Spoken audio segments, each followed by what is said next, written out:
Hello everyone, it's Shane Kanto, your Wasteland reviewer, and I'm here to review the second season of The Politician, one of the endless projects that Ryan Murphy has for Netflix.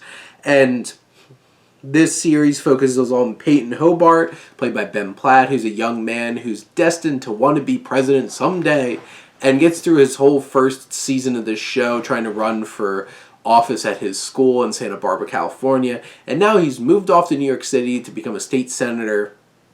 And this whole season's really just focusing on his campaign against Dee Dee, played by Judith Light, along with Halasa, played by Bette Midler, her campaign manager. And then you have all of Payton's crew, of all of his friends involved, and them trying to help get him elected. The two women in his life that are kind of like pulling him in different directions. There's a lot going on in this season, but I do think the bigger is a little bit better. I like the New York setting and stuff like that for this second season, and I think that made it stand out more than the first season. But there's just so many ideas. It's one of those kinds of things where it's like they try to do commentary on as many possible political situations as possible and hope some of it sticks, and it does. There's commentary in this that I think really works. There's also other commentary that feels forced in here, and like, why are these characters even here? What's the point? Why are they throwing in all these extra things for you to try to figure out? It is very, very blunt with how it deals with politics. There isn't really any gray area a lot of time. It's just like, here's the messages that we're trying to say and the commentaries we're trying to do. There's just no subtlety. And I feel like one of the most interesting episodes is this solo episode where it focuses on a mother and a daughter who are on opposite sides of the aisle in this election, and them getting to see these candidates in real life acting like themselves. And is it going to shake their faith? Is it going to reinforce their faith? And that's one of the more interesting things episodes, and they did something similar in the first season as well. I just feel like there's too many moving parts in this show to really hammer down and really connect with everything and every character. You have Ben Platt, who does great, and there's parts where he even gets to sing during one particular episode that really draws upon all of his different skills. Zoey Deutch is back as Infinity, as kind of like a side character in this particular season, and I just feel like she's too much. She's just too much.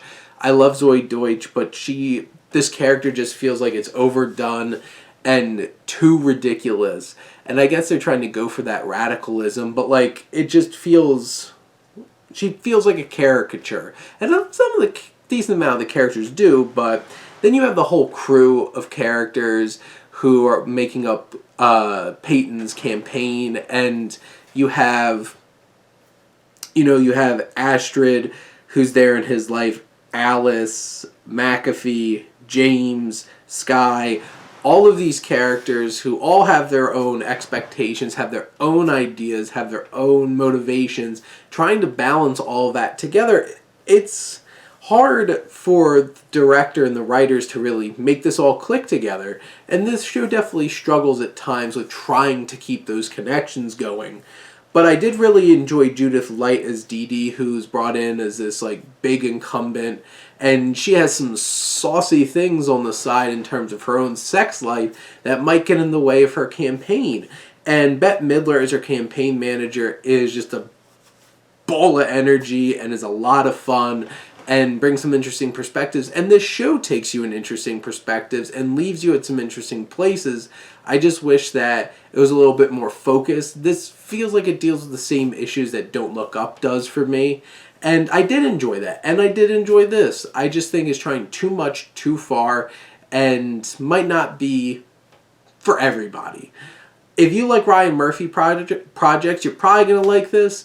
But, it's something interesting, it's engaging, and it does deal with tons of politics. So you really have to care about that on a big level, I feel like, to get as much appreciation as the story as possible, despite the fact that there are very human urges and things that happen to Payton that we can hook on and relate to. But in general, this is big style, eye-popping Ryan Murphy show that, has some promise, and I'm looking forward to seeing where it goes next.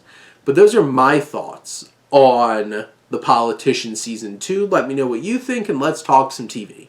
But thank you as always for tuning in and supporting your Wasteland reviewer.